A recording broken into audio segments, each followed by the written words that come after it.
I'm Adam, and this is The Reset. So, last time we talked about the cost of a great love.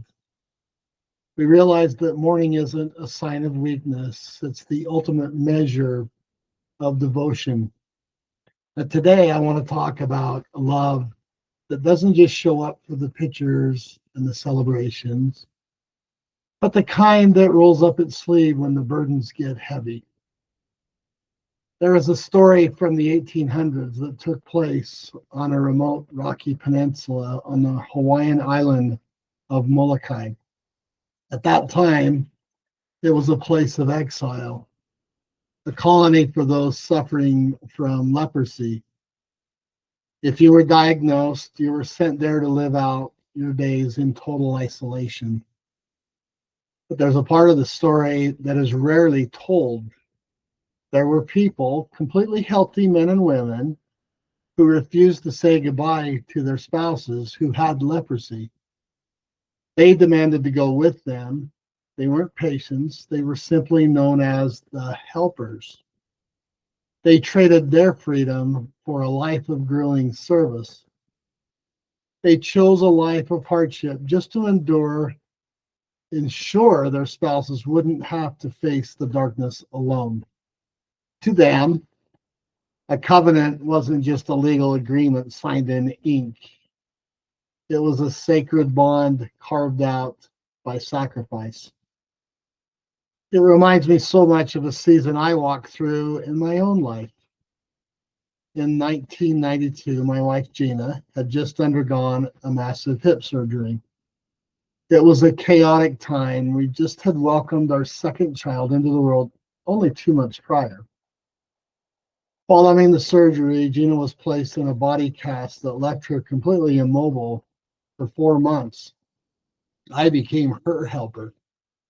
I took care of every basic need, while family members helped us balance the needs of a newborn and our 3-year-old.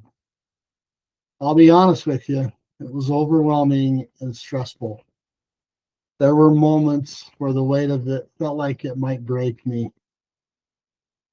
But an amazing thing happened in the middle of that stress. I realized that the time I spent serving her wasn't a sacrifice of my life. It was the best use of it. I felt a divine blessing simply for the privilege of having to care for her. It made our relationship stronger than it ever had been. President Henry B. Eyring once gave a promise that I lived through during those months. He said, "If you choose to put their happiness above your own, I promise you that your love will increase." Putting her needs above my own didn't deplete my love, it expanded it. Looking back, those 4 months with Gina were a training ground. Gina passed away in 2002, and as many of you know, Cheryl and I began our journey together in 2010. But the lessons I learned in that season of caregiving, the lessons about the divinity of service, are the same ones I carry into my marriage with Cheryl today. I've learned that life will always have seasons where one of us has to carry the other, whether it's physical illness, emotional grief, or just the weight of a bad day. The blessings remain the same. We are never more like the Savior than when we are lifting someone else's burden. So here's the reset.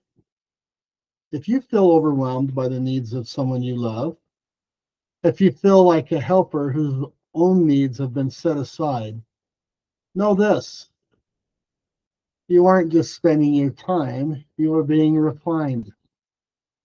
You aren't just carrying a burden, you're receiving a blessing.